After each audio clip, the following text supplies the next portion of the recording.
Okey. Sekejap merah-merah, gatal-gatal, kering, bengkak sikit, rasa panas. Itulah. Rasa sting, pedih. Tapi dia tak jangka masa panjang. Okey. Sekejap je. Ascorbic acid, vitamin C, retinoid. Okey, baik. Okey, terus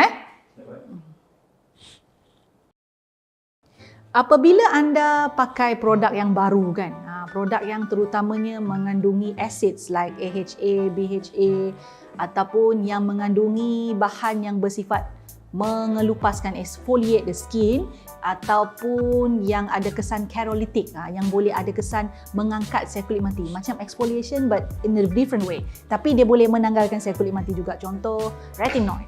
So ketika memakai produk-produk macam ni, akan ada risiko atau chances that you feel irritated, your skin feel irritated, boleh ada iritasi pada kulit. Baru nak pakai ni terus terasa iritasi. So specifically video ini kita nak kupas tentang bila mana kita baru nak start pakai satu produk, baru first application and we feel yang satu perasaan yang tak best dekat kulit kita ataupun apa yang kita panggil iritasi, apa yang kita perlu buat. Nak teruskan ke tak nak teruskan? Nak pakai lagi ke tak nak? Nak berhenti terus? Dah beli mahal pula tu, nak buat macam mana? So kita bincang dalam video kali ini.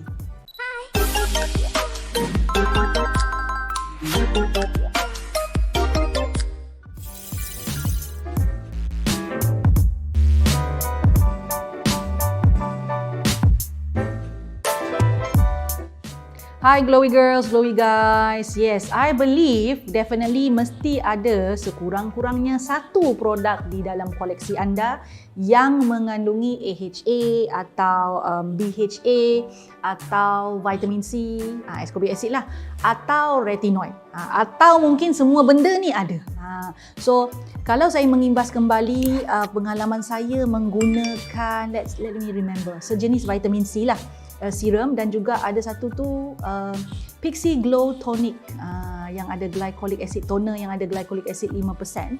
Saya pada peringkat awal menggunakan produk-produk ini, I can't remember the jenama lah, tak ingat jenama apa yang vitamin C tu, but pada peringkat awal saya gunakan produk ini yang mempunyai kadar yang agak tinggi. So bila saya pakai dekat muka, saya rasa pada kulit saya macam ada rasa pedih-pedih, sting gitu. Macam ada panas-panas sikit, warm. Tapi nak kata merah-merah tak ada, nak kata gatal-gatal tak ada. Dia sebentar saja. Wah, sebentar sahaja. Dia sekejap je. Tak sampailah macam 1 minit. Tapi lepas habis tempoh tu, dia okey. So, dia membuatkan kita rasa macam, nak teruskan ke tidak ni? Nak teruskan ke tidak? Adakah ini berbahaya? So, kita faham terlebih dahulu apa itu iritasi. Apakah yang kita maksudkan kulit berlaku iritasi? Bila saya sebut ataupun anda dengar perkataan iritasi, apakah tanda-tanda yang berlaku pada kulit yang menunjukkan berlakunya iritasi pada kulit? Yang paling popular adalah rasa panas, rasa pedih, rasa disengat. Dia disengat ni dia tak sama macam pedih. Kita pun faham lah kalau kena tu rasa macam satu kawasan tertumpu. Rasa gatal-gatal boleh, kering boleh. Dalam bentuk visual kita boleh nampak macam pengelupasan, merah-merah, can be bengkak juga. Nampak tak?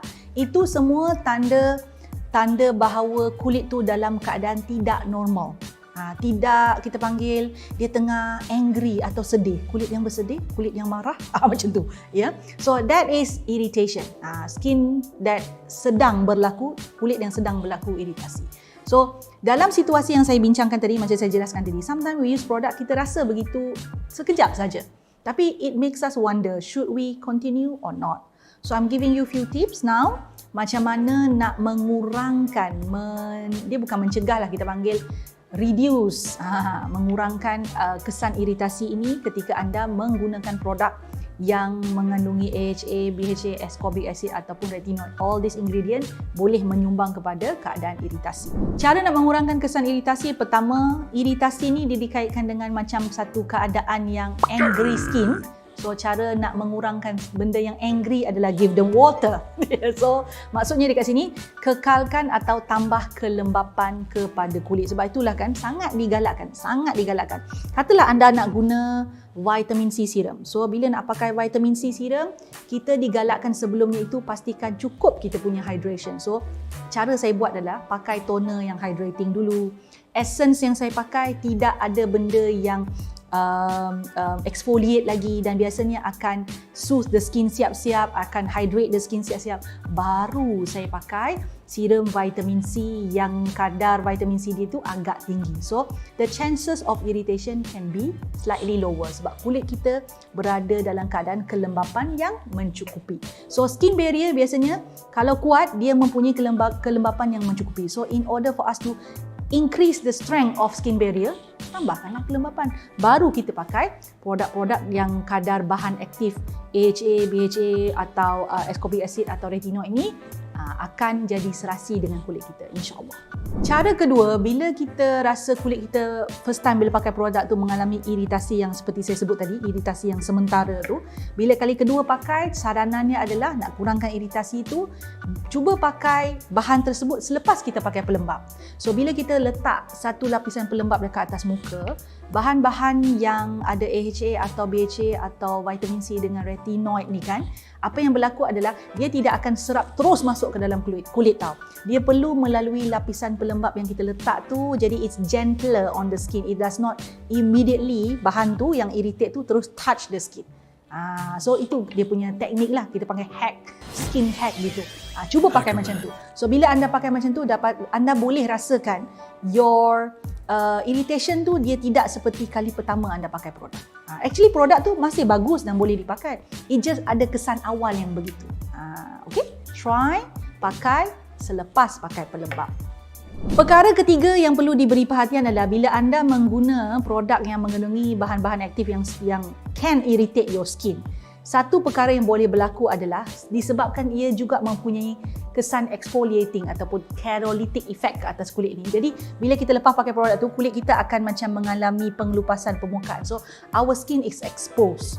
So satu benda yang mesti anda amalkan adalah walaupun anda pakai produk yang tadi tu sebelah malam, siangnya pakailah sunscreen. Pakai sunscreen untuk protect your skin supaya tidak sensitif terhadap sinar UV.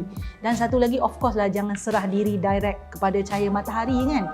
Serah diri itu bahayalah tu. Tapi walaupun anda duduk dalam rumah, ini kena ingat ya, ramai orang tanya, kalau kat rumah perlu tak pakai sunscreen?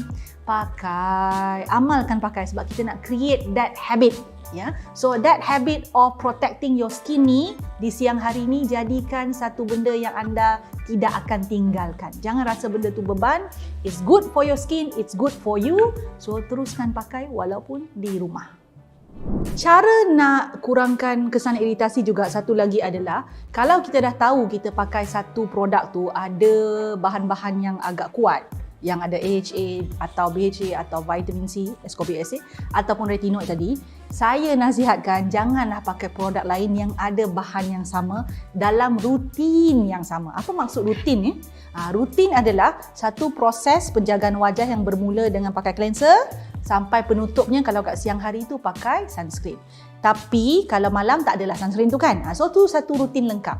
So untuk satu rutin dia ada step 1, step 2, step 3, step 4. So kalau kita dah pakai step yang ada produk yang boleh mengiritasikan kulit tadi dalam step yang sama, dalam rutin yang sama, jangan tambah step yang boleh mengiritasikan kulit lagi. So memang betul ada orang ramai suka gabung-gabung produk macam ni, dia nak kesan yang cepat.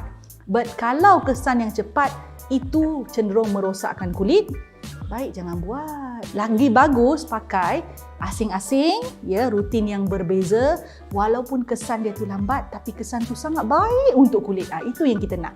Dalam skincare, it is not a sprint. Saya selalu sebut ni, skincare is not a sprint. Skincare is a marathon.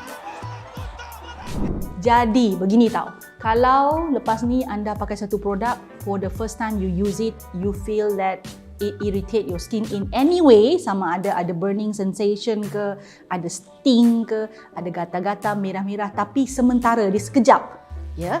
Jadi kali kedua anda pakai, you take action yang seperti saya sebutkan tadi, langkah-langkah tadi untuk mengurangkan kadar iritasi tersebut. Tapi kalau iritasi itu lebih teruk jadinya dan berpanjangan, maksudnya tempoh tu lebih panjang, it is a sign maybe for you to reduce the kekerapan, kurangkan kekerapan penggunaan, ataupun boleh jadi juga anda tak sesuai dengan produk tersebut dan kena berhenti. So skincare memang kena cuba. There's no way for you to know whether it works on your skin or not, melainkan anda pakai di kulit anda sendiri. Okay? Pernah tak berlaku keadaan kulit ada mengalami iritasi? Kalau pernah, kongsikan di ruang komen. Let us help each other. Macam mana kita boleh mengatasinya. Okay? Bye-bye. Suka video yang saya selalu kongsikan? Apa kata? Jangan apa kata. Buat sekarang. Ya, subscribe channel saya, like, share dan pastikan tekan butang loceng tu. Yang ada loceng tu, yang cute-cute loceng kecil tu tekan supaya anda mendapat notifikasi setiap kali saya masukkan video baru. Jangan terlepas, jangan tertinggal. Buat sekarang.